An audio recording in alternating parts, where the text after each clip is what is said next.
My friends, I know it's been a while since my last Gaza update. Long story short, Israel thought they could quickscope Hamas in Rust, yet here we are 7 months since the start of ground operations, and Hamas keeps respawning in random parts of the map. I'll be back. I know it's a touchy topic, but we're going to take a look at IDF combat fatalities in Gaza. We're also going to analyze them and see what lessons we can get from it. Shut him down.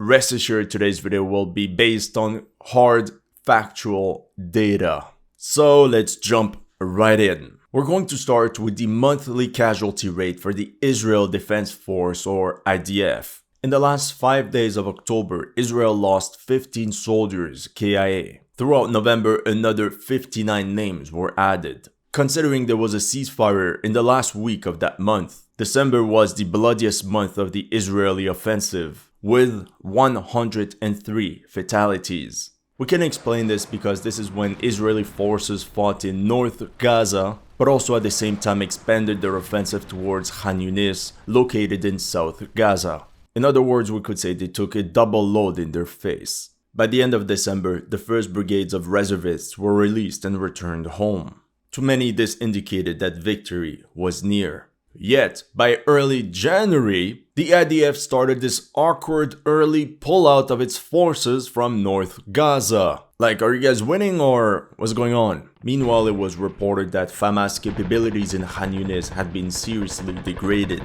Overall, during the month of January, Israeli military fatalities were numbered at 48. That's when the losses of the IDF decreased once again in February with 17 KIA. February was also the month when it was announced that Israel would start preparations to move into Rafah, the southernmost city of the Gaza Strip. However, because of the Islamic holiday of Ramadan taking place between the 10th of March and the 9th of April, Israeli troops saw little combat, as no major offensive was launched after all. However, during the month of March, the IDF still reported the loss of 14 soldiers. In April, the IDF withdrew a lot of its active duty spearhead units from Khan Yunis and most of the Gaza Strip. Understandably, throughout the month of April, IDF fatalities decreased to 7. Hamas was that close of being demilitarized. Whoops, when it respawned. Israel then launched a renewed 3-week offensive in North Gaza, more specifically around the Jabalia neighborhood. And it's not a surprise that casualties jumped back up in May with 32 Israeli soldiers KIA. June seems to be a bit calmer, and we're not through the entire month, but as of now we can report 5 KIA. Overall, between the start of ground operations on the 27th of October and the 11th of June, the Israeli Defense Force lost 300 soldiers KIA. It's a lot for such a small nation like Israel. In comparison, it's as if the US sent back 13,000 coffins back home. What else can we learn from these casualty reports? What are the sectors that caused the most problems to the IDF? What units suffered the most casualties? How old were the soldiers? Or what about the comparison of casualties stemming from active duty units or reservists? This is what you'll discover in this video.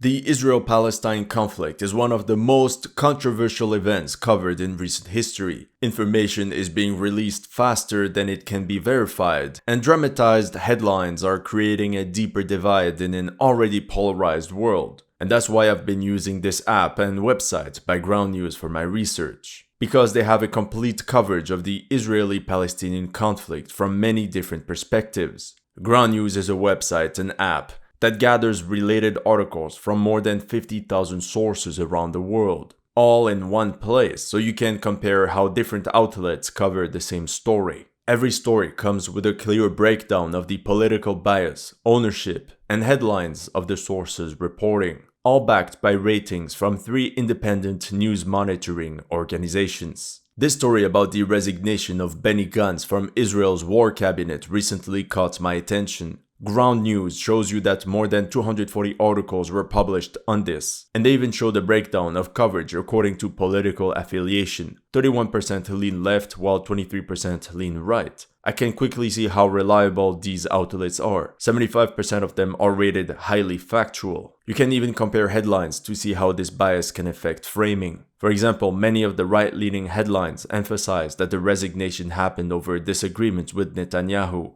while left-leaning outlets noted that the resignation was due more specifically to disagreements over war strategy. Go to ground.news/HistoryLegends or use the link in the video description to subscribe today. If you sign up through my link, you'll get 40% off the Vantage plan, which is what I use to get unlimited access to other features. I think Ground News is doing important work and I hope you'll check them out. Not only will you support the headquarters, but you will also support a small team looking to hold the media accountable. And we're back. For this study, I used the open source data made available by the Israeli Ministry of Foreign Affairs, Swords of Iron IDF casualties. I had to reorganize all the information made available into a separate database, since the data available in open source was a mess. For example, the names of units were not even standardized. And we're talking about an official website. The bulk of my analysis will be from the beginning of ground operations in Gaza on the 27th of October until the 31st of May. During that time, 295 IDF soldiers were reported as KIA. Of those 295, we have to add 1,848 wounded military personnel. As you can see, for each fatality, we have roughly 6 wounded soldiers. In comparison, for the US military in Iraq, it was 7 wounded for each KIA. Those two numbers are approximately the same, and it's pretty much the average these days due to improvements in medevac and first aid. Of these 1,848 wounded, 885 were reported as lightly wounded, meaning they will most likely be able to return to combat at some point, 594 as moderately wounded, and 369 as severely wounded, meaning they will most likely stay out of combat.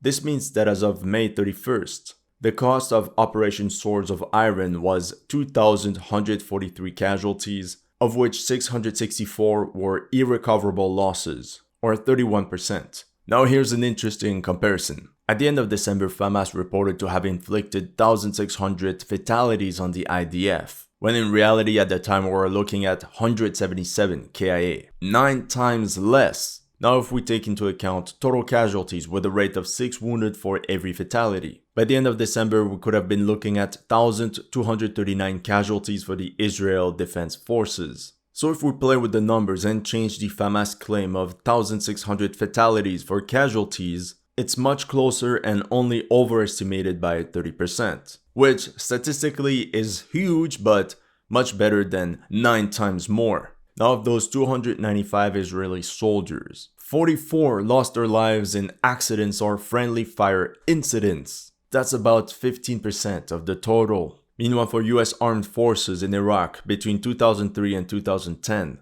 non-hostile deaths represented 19% of all losses. Once again, pretty close. And since we're talking about wounded personnel, the medical corps of the IDF reportedly lost 38 doctors, paramedics, and medics in Gaza. Now where do you think the bulk of IDF casualties took place? In the north of Gaza, in the central part, or rather towards the cities of Khan Yunis and Rafah in the south? Well, after looking through the entire database, in this chart we can see that 54% of the losses were reported in North Gaza, 9% in the central part of the Gaza Strip, and almost 37% in South Gaza. A pretty big number considering that Rafah, located in the south of Gaza, is still under Hamas control. Now this is where you stop me and say, are these Israeli stats even trustworthy? Good question. Well, first of all, it's the only stats we have available. In comparison, neither Russia or Ukraine made the effort to make their casualty reports public by showing the name, the unit, and the picture of the soldier that fell at the front. Yet, Israel did. I also think that lying about IDF losses would just make things worse for the Israeli government. Not only would lead to a complete lack of trust by the public,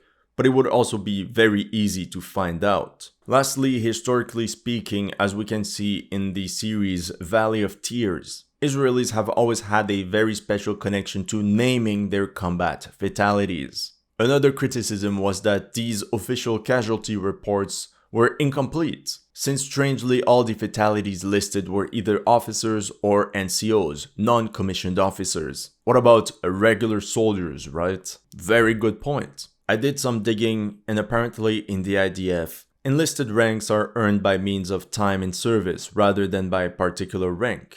Essentially, after 4 to 12 months, a conscript will be promoted to Rav Turai, or corporal. After 18 to 20 months, he will be promoted to Samal, or sergeant. And after 24 to 32 months of service, the conscript will be promoted to Samal Rishon, or staff sergeant, the equivalent of a first sergeant in the US. On top of that, in the Israel Defense Force, it's extremely common to get a posthumous promotion for death in combat. So that's why most conscripted soldiers will be listed as an NCO like sergeant, even if they fell wearing a junior rank. So for example, on the 11th of June, this 24-year-old major fell on the battlefield. This means in reality he was a captain at the time of death.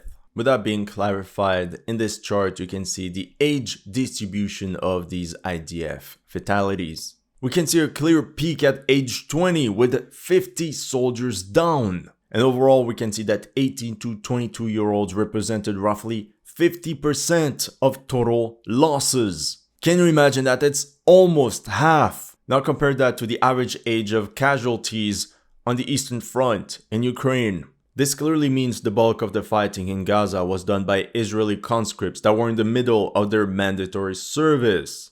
If we use the same example from the 11th of June, it was reported that the 19-year-olds Shalom and Levin that fell were both still in their training period.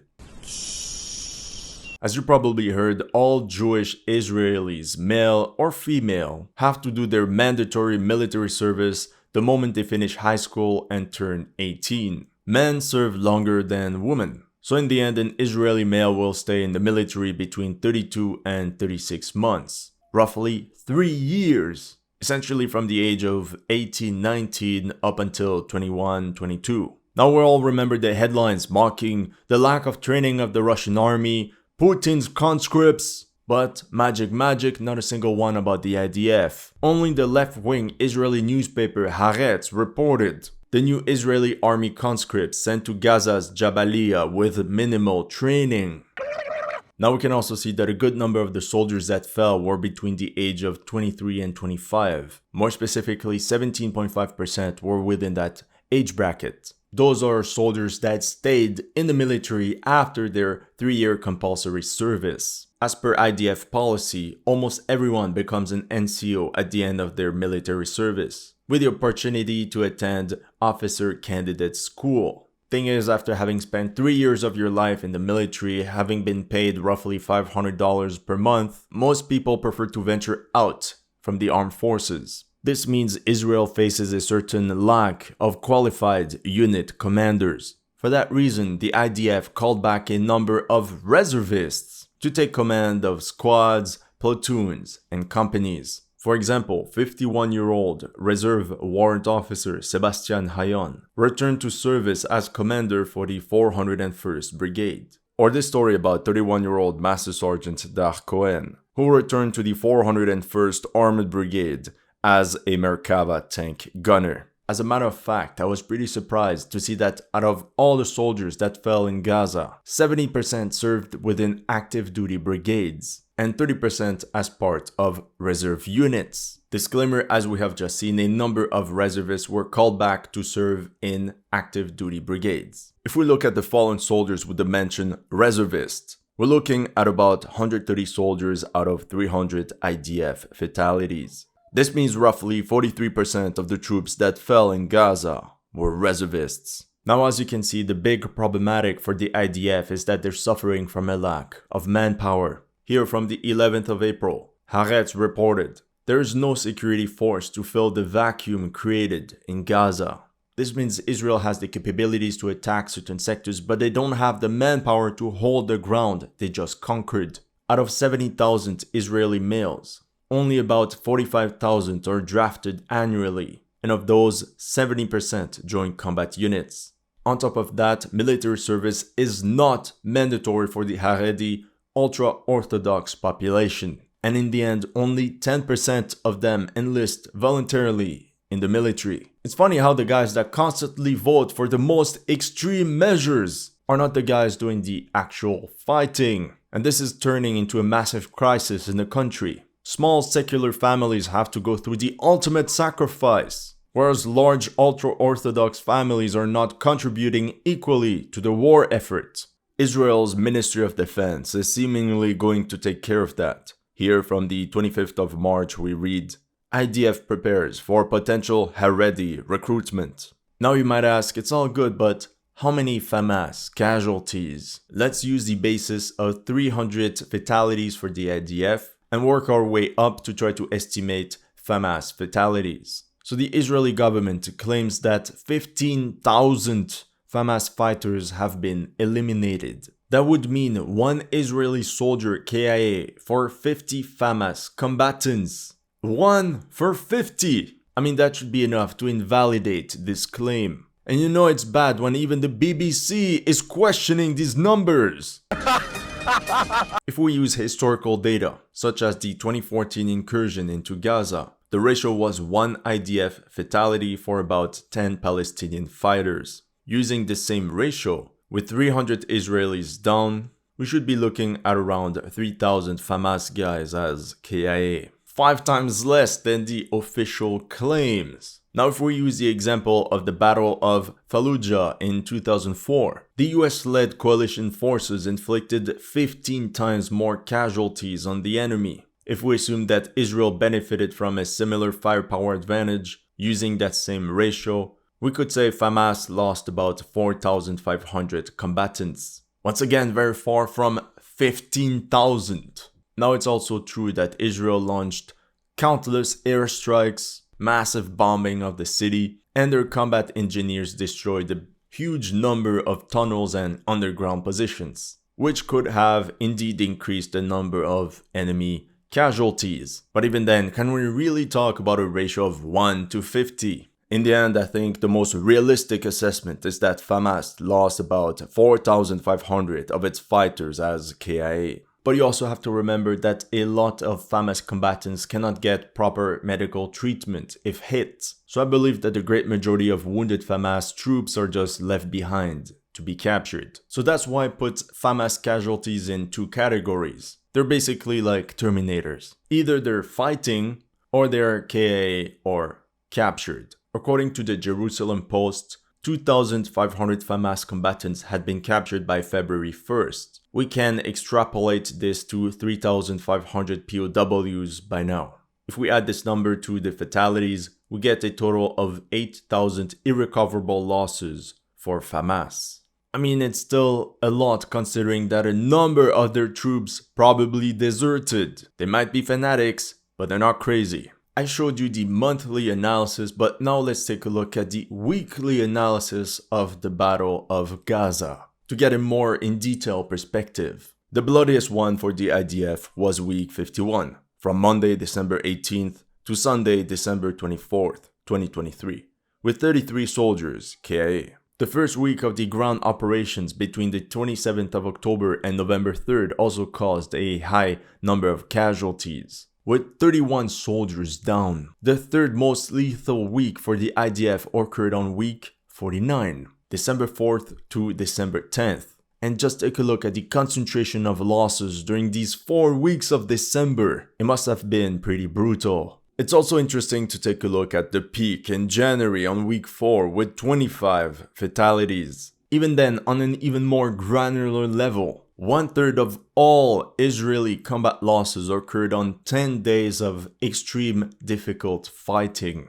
The costliest day during the campaign was January 22nd, with 24 Israeli soldiers KIA in various attacks. Here from the Times of Israel, 21 soldiers KIA as buildings collapse in blast. Explosion possibly caused by RPG attack. This was a very well planned ambush on Israeli reservists of the 261st Brigade. All these dates make up for 1/3 of all IDF fatalities.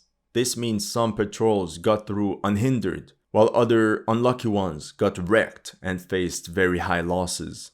And if we expand the scope and take a look at the top 20 bloodiest days, we have May 10th, 15th, and May 30th, essentially last month. This goes to show that Gaza is far from demilitarized, and that fighting will probably continue. These 3 days in May also represent 44% of Israeli losses during that month, thus confirming that only certain operations turn into massive disasters. In terms of units, here is the top 9. We have the 1st Golani Brigade and Bislamach Brigade with 10 fatalities each. The Bislamach Brigade is the IDF School for Infantry Corps Professions, the unit that trains its NCOs after they complete their mandatory service. The school comprises of 3 battalions. Number 8, the 7th Armored and 89th Commando Brigades. Number 7, the 551st Reserve Paratrooper Brigade with 16 fatalities. Then comes the Combat Engineers Corps with 18 fatalities due to their increased exposure to explosives and enemy fire. That explains why 50% of Israeli casualties have been among armored units and combat engineers. In comparison, 6 months later, 36 Israeli soldiers belonging to various engineering units fell in Gaza, as well as 62 troops from the IDF's armored brigades. Together, they represent about 32% of the total losses. This means after the initial breakthrough in the first weeks, the role of infantry has increased, most likely in order to dislodge Hamas combatants from the dense urban area. Then comes the 401st Armored Brigade with the 19 soldiers KIA. Here on this chart, we can even see where the 401st Armored Brigade suffered the most casualties. It's in November and December. And we can even know where they fought in Gaza. 401st Brigade strikes Hamas Badr outpost. Overall, we can see a significant decrease in casualties for that brigade after the new year. We could think they were rotated out, but perhaps it was something else. In this article from the 22nd of January, we read, "In largely conquered northern Gaza, troops comb rubble in the hunt for rocket launchers." Colonel Nissim Hazan, a senior officer of the 401st Brigade, said, "The fighting now is piece by piece, house by house." As you can imagine, in this context, the role of armored units took on a secondary role. Eventually, they came back to the charge as they were the ones leading the assault against Rafah. And then the 261st Reserve Brigade. And like I just explained to you, the 261st Brigade is really an outlier. Such a unit should have never suffered the casualties it did suffer. Now as for the last 3, we have the Nahal Brigade, 23 soldiers down, the 35th Paratroopers Brigade with 24, and the unit that lost the most troops is the Givati Brigade, with 51 soldiers down by the 11th of June. These 3 units, Givati, the Paratroopers Brigade, and Nahal, represent 1/3 of all combat fatalities in Gaza. Now let's take a closer look at the fatalities of this Givati Brigade. We said 51 KIA, but there are also wounded soldiers. Thus, we can estimate total losses for the Givati Brigade to be around 357 KIA and wounded, almost 18% casualties. The Givati Brigade is composed of 4 battalions, the 846 reconnaissance battalions, and 3 regular units, Shaked, Tsavar, and the Rotem Battalion, composed of ultra-Orthodox recruits. Apart from these main elements, the brigade also has a combat engineering detachment, a logistics detachment, and a signals company. Now, do you think that these 51 losses were equally distributed within the brigade? Or is it really one unlucky battalion that suffered the bulk of casualties? The signals company, the logistics detachment, and the combat engineers each lost 1 soldier. Then comes the Rotem Battalion with 3 losses. Shaked is in 3rd position with 9 fatalities. Number 2, Tsavar with 14 KIA. And the Givati subunit that lost the most troops was the Reconnaissance Battalion with 22 fatalities. If we take into account wounded soldiers, 30% of the initial strength of the Recon Battalion was lost during operations in Gaza. Honestly, if you're an IDF conscript and you end up in that Recon Battalion, FF, GG well played. Overall, 64% of Givati fatalities occurred in North Gaza and 36% in the southern part of the Gaza Strip. In terms of battalions, Shaked, 6 in the north and 3 in the south, Tsavar, all 14 in the north, Rotem, 2 in the north and 1 in the south, and the Reconnaissance Battalion, 7 in the north and 15 in the south. Givati is also one of the only units that saw continuous combat throughout the war. Apart from a peak during the first week of ground operations, the brigade's losses are almost evenly spread out from month to month, and overall 70% of the brigade's casualties occurred during the first 2 months. The losses of the paratroopers brigade are more spread out, but notice 2 peaks with 8k in November and another 8 in May. Similar story for Nahal, which managed to get away with relatively low casualties on a month-to-month basis, and then bam, 10k in May. The 3 reserve units that suffered the most casualties were the unlucky 261st Brigade and the 551st and 55th Paratrooper Brigades. Interestingly, these 2 reserve paratrooper brigades are part of the 98th Ha-Esh Paratrooper Division and fought alongside the active duty 35th Paratroopers and 89th Commando Brigades. I also thought it was interesting to compare average losses of active duty and reserve brigades. The 6 active duty brigades that saw the most losses suffered an average of 24 KA, whereas the top 6 reserve brigades suffered an average of 10 fatalities. In this article from the Times of Israel, we learned that during the first few months of the IDF's ground offensive, the 99th Reserve Division had been tasked with holding the Netzarim corridor in the central part of the Gaza Strip. That explains why, in the database, the units belonging to this division suffered losses in central, north, and south Gaza, literally all 3 fighting districts. On the 7th of April, Haaretz interviewed Israeli soldiers. There's no need for us to remain in Khan Yunis. The 98th Division dismantled Hamas's Khan Yunis brigades. We did everything we could there. That's also when the paratrooper 98th Division was withdrawn, after 5 months at the front. Meanwhile, the Times of Israel reported IDF Chief of Staff Herzi Halevi said the withdrawal of troops was meant to prepare for a planned assault on Rafah, which remained unfeasible in the absence of a large call-up of IDF reserve forces. And here we go back to Israel's lack of manpower. Big dreams, little sword. On the 29th of February, Israeli website Ynet reported, the IDF demands an immediate addition of 7,000 soldiers. No politics, we just need a big army. Where they once again emphasize the need to conscript Haredi males. However, this plan is facing more resistance and opposition than expected. In response, on the 5th of June, the Jerusalem Post wrote, government set to approve additional quota for 50,000 IDF reservists. Which could mean the IDF is preparing for a new round of offensive military operations. That's all I have for you today. Let me know in the comment section what you thought of my analysis. If you're new to this channel, make sure to like and subscribe. And if you want to support my work, make sure to check out my Patreon or PayPal. The link is in the description below.